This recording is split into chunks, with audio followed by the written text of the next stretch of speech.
friends, welcome back to my Christmas stories. Today we will be reading A Meowy Christmas.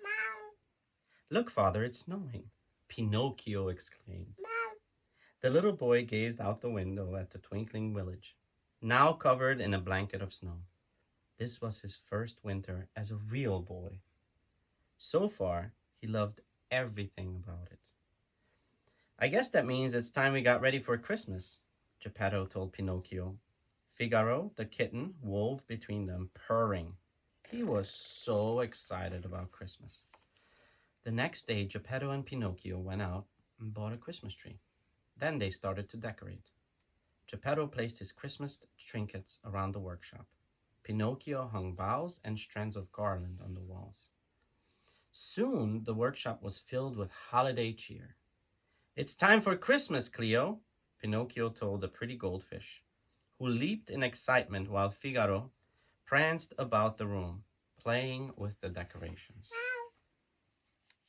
That evening, Geppetto and Pinocchio hung stockings on the mantel. Figaro jumped at their feet. He wanted to help too, but he couldn't reach. "Great job, Pinocchio," Geppetto said, as he stepped back to admire their handiwork. He nearly tripped over the active kitten. "Figaro, be careful," Geppetto cautioned. Figaro hung his head. He had just been trying to help. Finally, it was time to decorate the Christmas tree. "Wow, Father," Pinocchio said. "It looks pretty." "All that's left is to put the star on the top," Geppetto replied. "Pinocchio, you do the honors."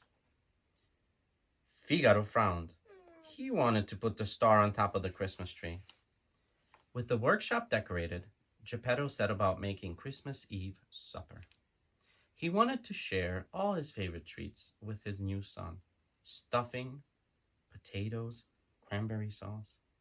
Soon the aromas of herbs and spices and Christmas cookies filled the air. "Oh, it smells good in here," Pinocchio said, carefully mixing the potatoes. "Yes, and now it's time for the Figaro!" Geppetto scolded the kitty, who was about to take a bite of the Christmas goose. "It is not time to eat just yet." Feeling hurt and left out, Figaro crept to the bedroom. He would spend Christmas where no one could find him, under Geppetto's bed.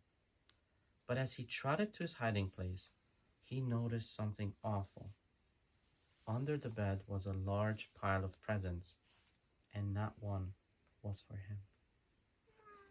Just then, the kitten heard Geppetto call, "Figaro, Cleo, we'll be back soon. Be good and don't eat the food while we're gone." First, Geppetto hadn't gotten him any presents, and now he and Pinocchio were off to have a Christmas adventure without him. That was the last straw. If Figaro couldn't enjoy Christmas, he didn't want anyone else to either. When the door closed, Figaro clawed the wrapping paper on the presents to pieces. He sped around the workshop, batting at the decorations. He even leaped at the Christmas tree, knocking all of Pinocchio's carefully hung ornaments to the ground. Cleo gurgled at him to stop, but Figaro wouldn't listen. Just as Figaro was about to sink his teeth into the Christmas goose, he heard the sound of someone small clearing his throat. It was Jimmy Cricket. "Now listen here, Figaro," Jimmy said. "The blue fairy is none too pleased by your behavior. And who knows what Santa thinks. How will Geppetto and Pinocchio feel when they come back and see what a mess you've made? Is this what Christmas is all about?" Figaro looked down ashamed.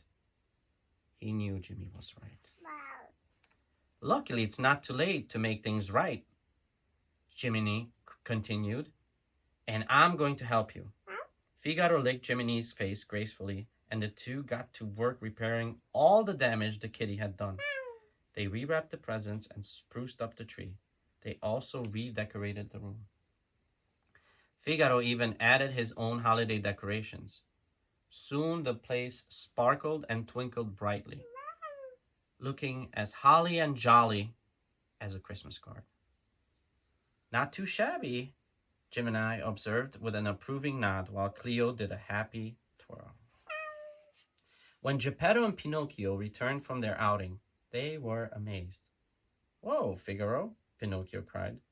"This place looks wonderful." Geppetto agreed. "In fact, I'd say you've earned your Christmas present early."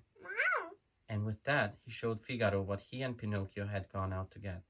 Fresh cream. Figaro was overjoyed. Pinocchio and Geppetto hadn't forgotten him, after all. Later that evening, as they all gathered around the table for their Christmas Eve supper, Figaro sighed happily. He had learned his lesson. Christmas wasn't about gifts or being the one to hang the decorations. It was about spending time with the family, and there was nowhere else he'd rather be. I hope you enjoyed my story. Please don't forget to subscribe, and I will see you soon.